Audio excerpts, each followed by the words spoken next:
Hello students, in last class we already studied that what is a spherical refracting surface and the types of spherical refracting surface, that is a concave spherical refracting surface and another one is convex spherical refracting surface, and different cases when object is in denser medium and object is in rarer medium, and how image is real and virtual formed after refraction to the spherical refracting surfaces. Clear? So today we are going to discuss about another optical instrument that is known as a lens.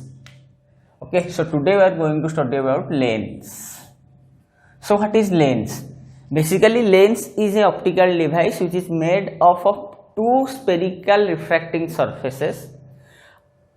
Out of them one is it is made up of generally two spherical refracting surfaces, but lens is generally what? It is a optical instrument which is made up of two refracting surfaces. At least one of them is spherical. Clear? So in basically we can say that what is lens. Okay, so today as we are going to discuss about lens. So what is lens? So lens is an optical device which is made of two refracting surfaces. At least one of them is spherical. So lens is a optical device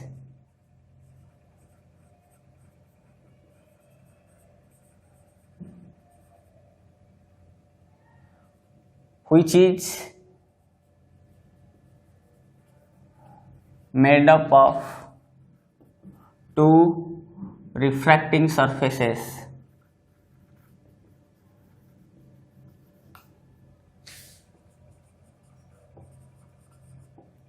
Out of which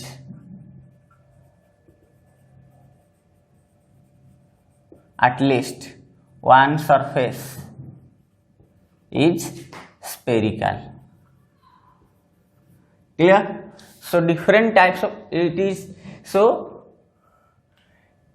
it's a optical device which is made up of two refracting surfaces, out of which at least one surface is spherical, is known as a what? Lens. So types of lens we generally know if it have two convex spherical refracting surface.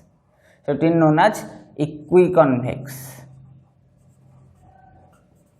If the radius of both the spherical refracting surface is equal and both are convex, then it is equiconvex. If one is larger, one is smaller, then it is biconvex. If one is convex, one is planar, planoconvex. If one is convex, other one is concave, convexo, concave.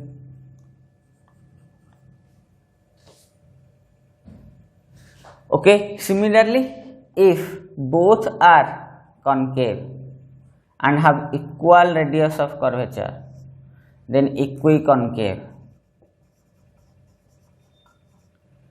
If both have different radius of curvature but concave,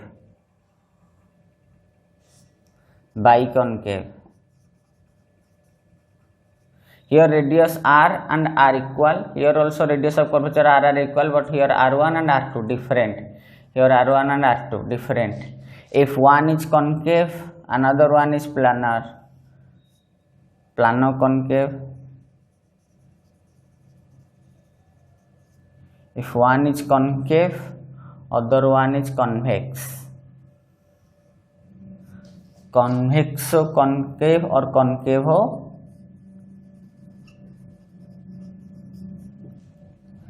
Okay, so these are different types of lenses. Clear? So basically lens is a optical device which is made up of two refracting surfaces. Either one of the two refracting surface must be spherical.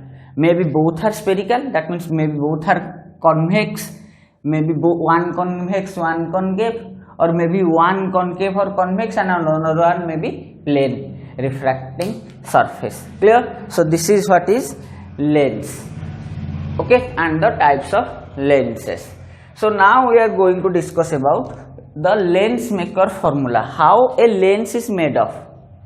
Okay, So now we are going to discuss about the lens maker formula. It's an important derivation and expression according to the examination purpose for your board, and the formula is very necessary during numerical solutions.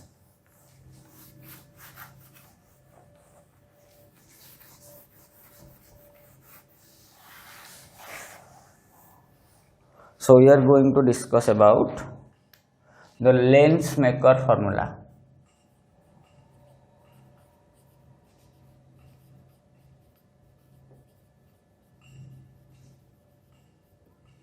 Okay, so what is Lensmaker formula? I am going to derive this formula for the biconvex lens. Okay, you can also derive it for the biconcave.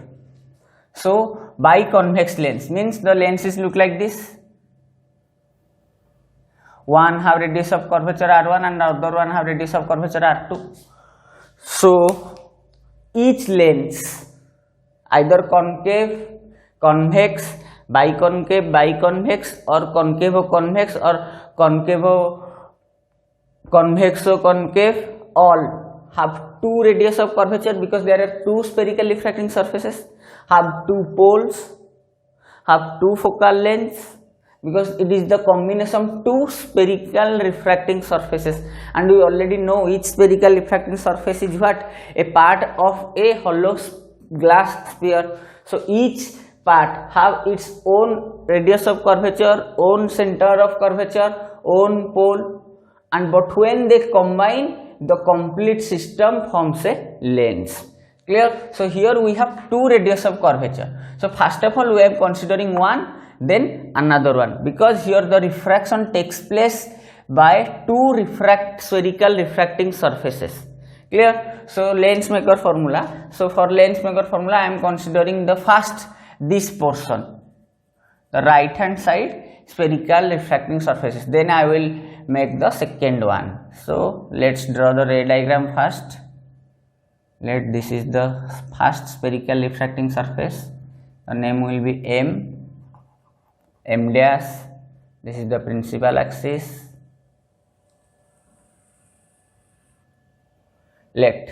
As this is the first spherical refracting surface, this is the pole P1, and this is the center of curvature C1. Clear? I am considering the left hand side spherical refracting surfaces. Clear? So here I am considering an object at this place, let it be O. Clear? So an incident ray travel along this direction. Clear? So at the point of incidence, this is the normal which will pass through the center of curvature. So this, okay, and as this is the surrounding having refractive index mu s, and this is the refractive index of the glass, because it's a glass spherical refracting surface. So let the refractive index of this is glass, and this is, or let it be the refractive index of the lens, because it is a part of lens which is made of glass. So this is the refractive index of lens mu L, and this is the refractive index of the surrounding. So as we know, mu S is less than mu L, because it is glass, generally the surrounding is air. So this is rarer, this is denser. So now the object is in rarer medium. So when it travel to the lens, refractive index of the lens medium, it will be traveling from rarer to denser medium. So it will bend, after refraction the ray will bend towards the normal. So after refraction the ray will goes like this. Okay, let this is be the image 1 by the first refraction through the object. Okay, let this point be A. Okay, I'm just making it like this. And this is the spherical refracting surface like this. This point is M, and this is the point of incidence. This point is known as A, and this is N1, C1 is the normal. Clear? So this is how refraction takes place to the first spherical refracting surface. Okay, so we already discussed about the case. So here this is the incident ray. So the angle made by the normal with the incident ray will be angle I. Let it be I1.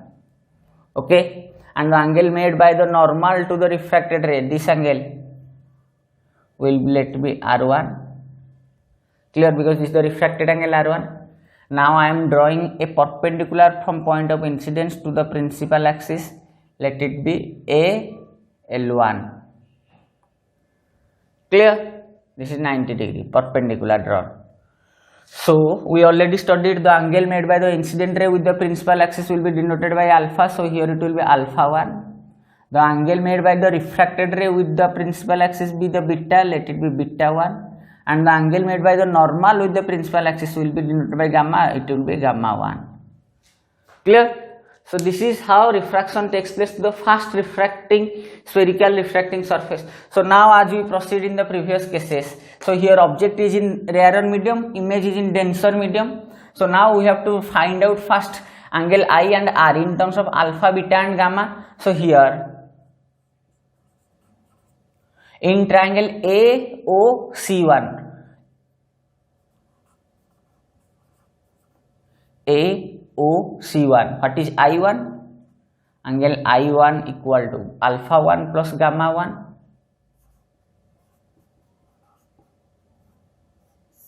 Clear? Let it be equation 1. Alpha 1 plus gamma 1 equal to I1. And in triangle AI1C1,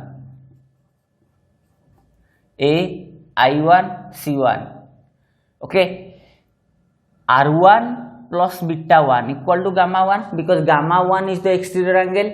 R1 plus beta 1 equal to gamma 1. So in triangle AI1C1 we can write R1 angle equal to how much? Gamma 1 minus beta 1, because beta 1 plus R1 equal to gamma 1. So R1 equal to gamma 1 minus beta 1. Let it be equation 2. Clear? Now draw a perpendicular AL1 to the principal axis. Clear? So in triangle AL1O we can find out the value of tan alpha 1, which is nearly equal to alpha 1, tan gamma 1, tan beta 1. And here also we have to assume what? All rays are paraxial. So all the angles I1, R1, alpha 1, beta 1, gamma 1 are small, and aperture is also small.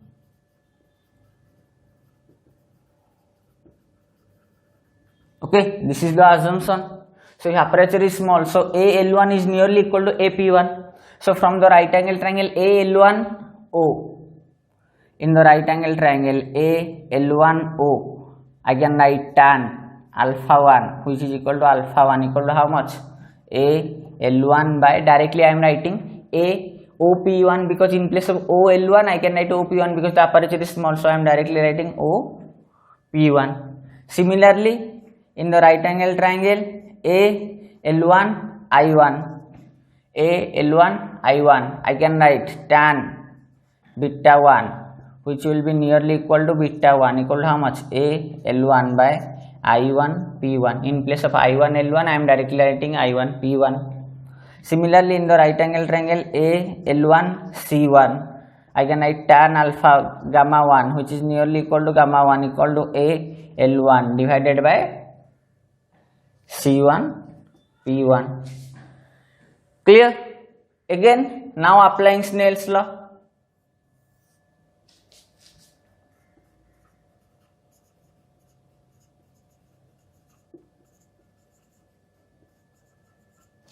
What we will get? Light travels from mu s to L, so I can write mu s sin I1 equal to mu L sin R1. Again, as all angles are small, so I can write mu s I1 equal to mu L R1.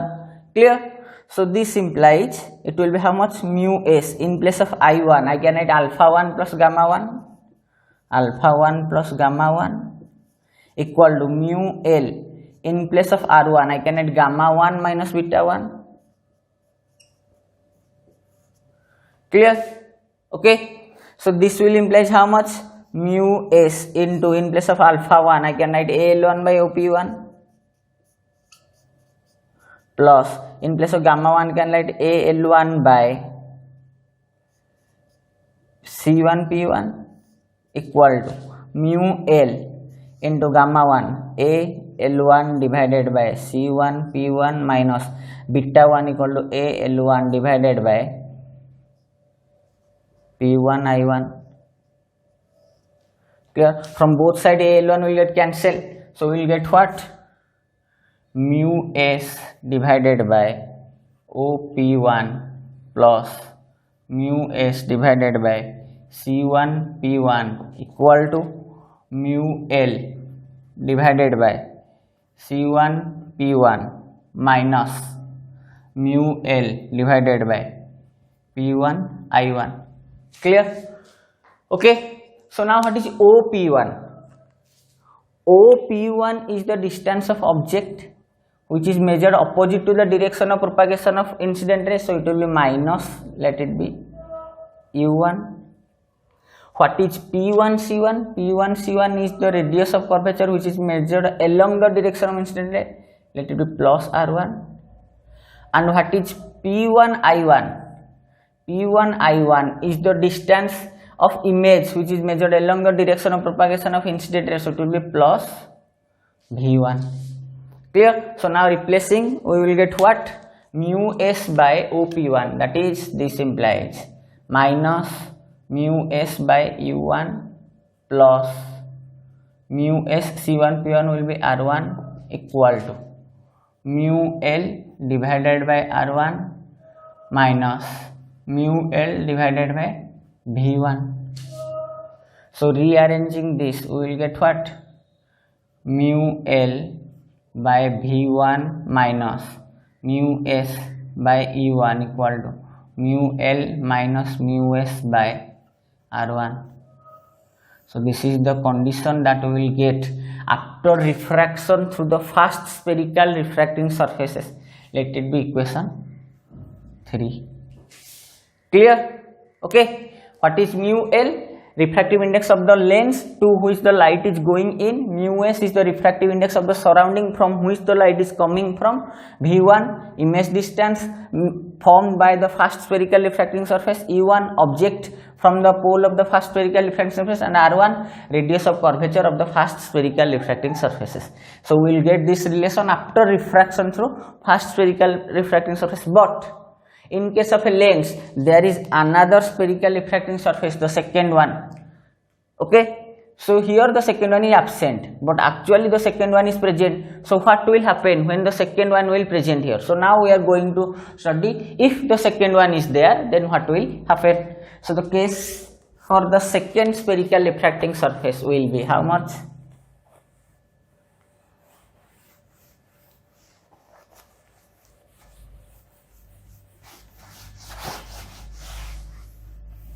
So now let's draw the second spherical refracting surface. Let it be this one. Okay, this is the second spherical refracting surface.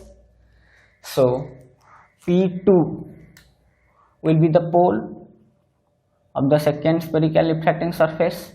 Let here be the center of curvature C2. Okay, so now the incident ray, this is A, B, let this point be B. I am naming it here.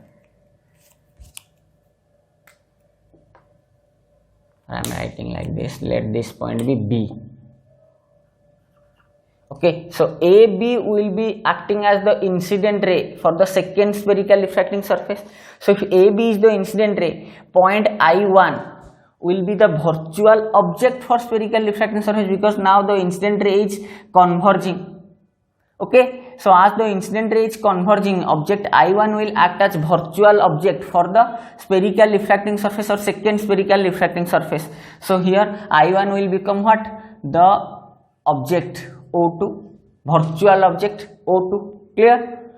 So now the incident ray AB will act as the incident ray for the second spherical refracting surface, for which the image I1, the image of the first refracting surface, will act as the virtual object for the second refracting surface. So at the point of incidence B1, if I am drawing the normal,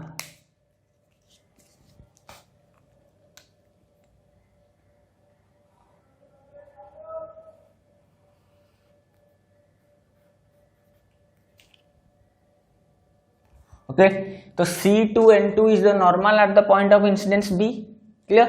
And now I am drawing a perpendicular from here to the principal axis, let it be BL2, clear? So as now the AB incident ray is traveling from mu L to again the surrounding mu S, that means from denser to rarer medium. So after refraction it will bend away from the normal.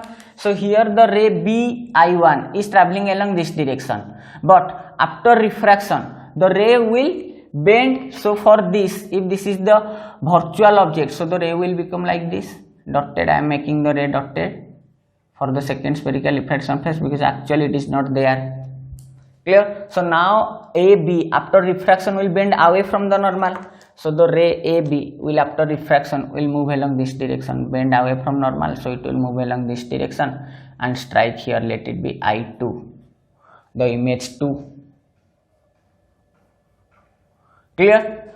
So actually in case of lens, the real image of the object O is I2, not I1, because both the spherical refracting surface are there, so this image will not form, the final image will be I2, clear? So here the normal C2 N2 and the incident ray AB, so the angle made by the incident ray with the normal is I2. So here the angle, this one is I2, just I am writing here this angle.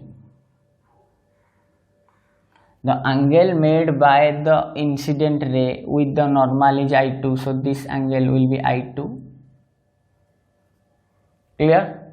And the angle made by the refracted ray with normal, so this complete angle will be R2, okay?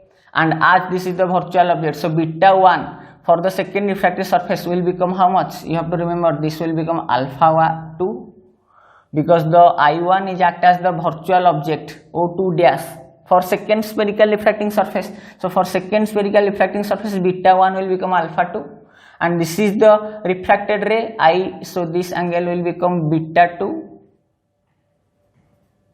and as this is the normal, so this angle will become gamma 2, clear? Okay. So this is the angle gamma 2, this angle is beta 2, and this angle is alpha 2. Now I am drawing a perpendicular from the point B to the principal axis BL2, clear? So now we have to proceed same as that of case when object is in what? Rarer medium, virtual object, which will be here. Now we are proceeding like this. So in the triangle BC2 O2 dash, BC2 O2 dash, angle I2 equal to gamma 2 plus alpha 2, clear? So here in the triangle BC2 O2 dash, I2 equal to gamma 2 plus alpha 2. So in triangle BC2 O2 will be how much? Let it be only O2, will be how much?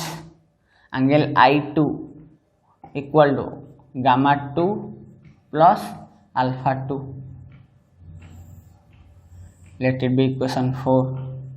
Similarly in the triangle I2 BC2, I2 BC2, R2 equal to gamma 2 plus beta 2 in triangle BC2 I2, BC2 I2, can write angle R2 equal to gamma 2 plus beta 2. It will be equation 5. Okay, again as I am drawing the perpendicular BL2, so I can write tan beta 2, tan alpha 2 and tan gamma 2. So here you can write tan in triangle BL2 O2, in right angle triangle BL2 O2, tan alpha 2 is equal to alpha 2, because all here also all angles I2, alpha 2, beta 2, gamma 2 all are same as that of all rays are paraxial. So all angles I1, I2, alpha 1, alpha 2, beta 1, beta 2, gamma 1, gamma 2 all are small, and here also the aperture is small. This is the assumption we already take. So tan alpha 2 can be written as alpha 2, which will be equal to how much? BL2 divided by, in place of L2 I can write P2 because the aperture is small, so P2 O2. Similarly in the right angle triangle BL2 I2, tan beta 2, simply written as beta 2, which is equal to BL2 divided by I2 P2. Similarly in the right angle triangle BL2 C2, tan gamma 2 can be written as gamma 2, which is equal to BL2 divided by C2 P2. Okay, again now applying Snell's law.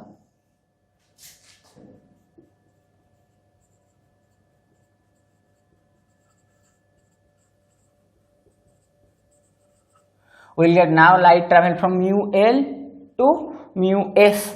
So mu L sin I2 equal to mu S sin R2, as all angles are small, so you can write mu L I2 will be equal to mu S R2. So this implies it will become how much? Mu L, in place of I2 I can write gamma 2 plus alpha 2, gamma 2 plus alpha 2 will be equal to mu S, in place of R2 I can write gamma 2 plus beta 2. Okay, here this angle is R2, so R2 equal to gamma 2 plus beta 2. Clear? So now rearranging, we will be putting the value of alpha, beta, gamma. It will become how much? Mu L into gamma 2 equal to BL2 by C2P plus alpha 2 will be BL2 by P2O2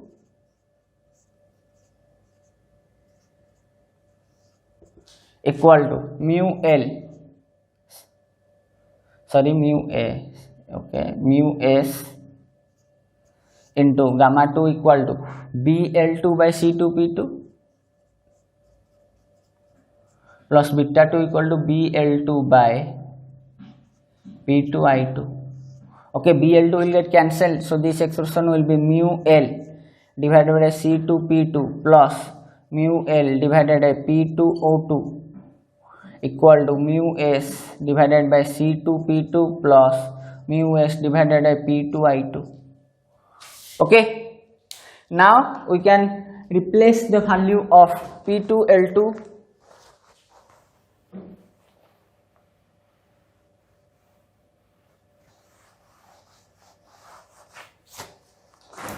now. By replacing the value, it will be how much? What is C2P2?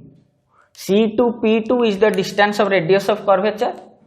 So here C2P2, which is measured opposite to the direction of incident ray, so it will be minus R2. P2O2 will be how much? The object distance, which is measured along the direction of incident ray, so it will be plus U2, and P2I2 will be the image distance which is measured along the direction of incident ray, so it will be plus V2. Clear? So here we have to assume that the width or the thickness of the lens is very small. Okay, it is a very thin lens. That's why the separation between P1 and P2 is very negligible, or you can considering that P1 P2 are very close to each other. Clear? If P1 P2 are very close to each other, so P2 I1 will be nearly equal to P1 I1. Okay, we have to assume that this is for the lens maker formula for thin lens. Okay, this is lens maker formula for thin lens. Okay, if the lens is thin, the separation between P1 P2 is very small, so we can assume that P1 I1 equal to P2 I1. That's why the object distance for the image distance for the first refracting surface will be equal to the object distance for second refracting surface. Clear? So here I can write as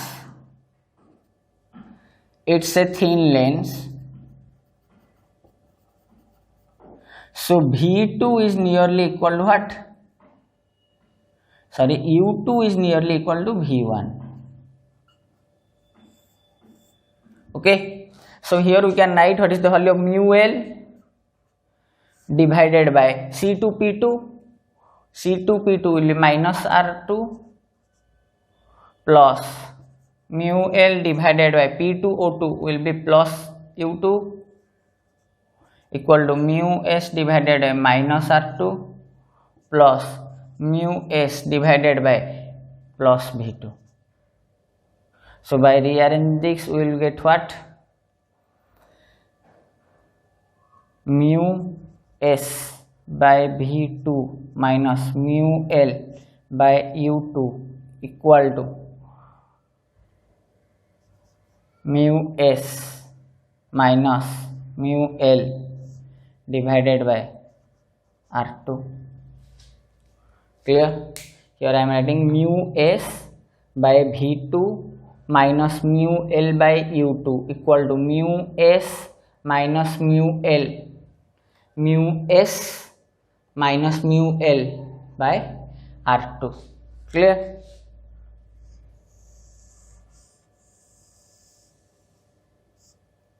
Let it be equation 6. Okay, so as here U2 equal to V1, so here mu L by U2 can be written as mu L by V1. Clear? So this can be written as mu S by V2 minus mu L by, in place of U2 I can write V1, which is equal to mu L minus mu S divided by minus R2. By taking minus common, I can write it as mu L minus mu S by R2. Clear? So this will be equation 7. Okay, so this is the final case after refraction through the second spherical refracting surface. So now by adding equation 7 and 3 we will get what?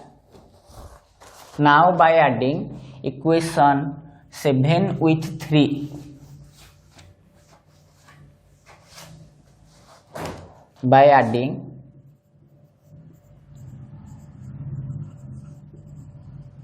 equation 3 and 7 we will get what? Mu L by V1 minus mu S by U1 plus mu S by V2 minus mu L by V1. Okay, will be equal to, here mu L minus mu S by minus R2, mu L minus mu S by R1, so it will be how much? Mu L minus mu S into 1 by R1 minus 1 by R2 by taking common mu L minus mu S. So this implies it will become how much? Mu L by V1 minus mu S by U1 plus mu S by V2 minus mu L by V1. So mu L by V1 will get cancelled, which is equal to mu L minus mu S into 1 by R1 minus 1 by R2.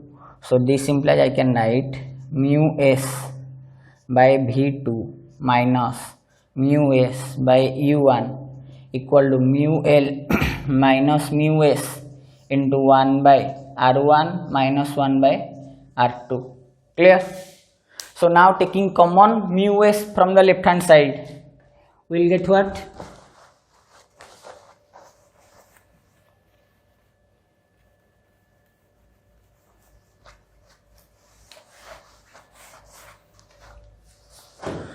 So now taking common mu s from the left hand side, it will be mu s into 1 by v2 minus 1 by u1 will be equal to mu l minus mu s into 1 by r1 minus 1 by r2. Now dividing mu s on the right hand side, 1 by v2 minus 1 by u1 equal to mu l minus mu s divided by mu s into 1 by r1 minus 1 by r2, or this implies I can write it will be 1 by v2 minus 1 by u1 equal to mu l by mu s minus 1 into 1 by r1 minus 1 by r2.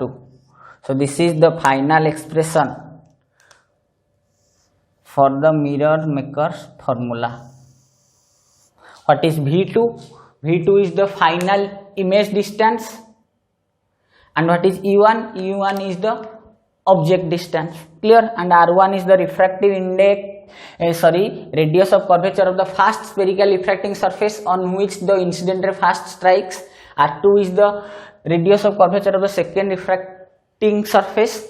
Mu l is the refractive index of the lens, and mu s is the refractive index of the surrounding. Clear? So simply I can rewrite this expression as, I am writing that expression here.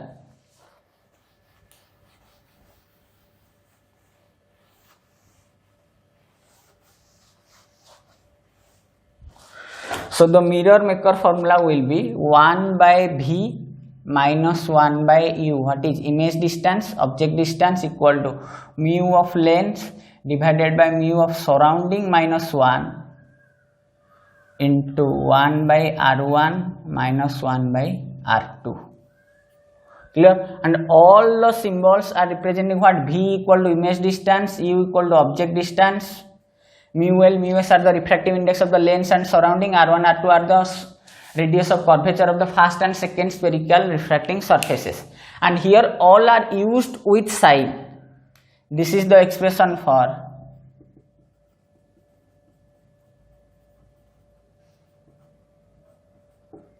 lens maker formula.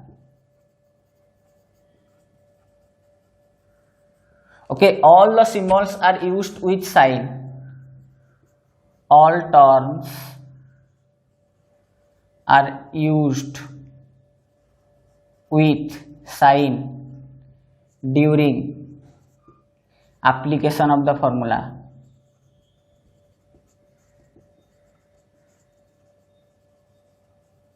Okay, if here the surrounding is AR medium, if mu s equal to AR, which this implies what is the value of mu s equal to 1.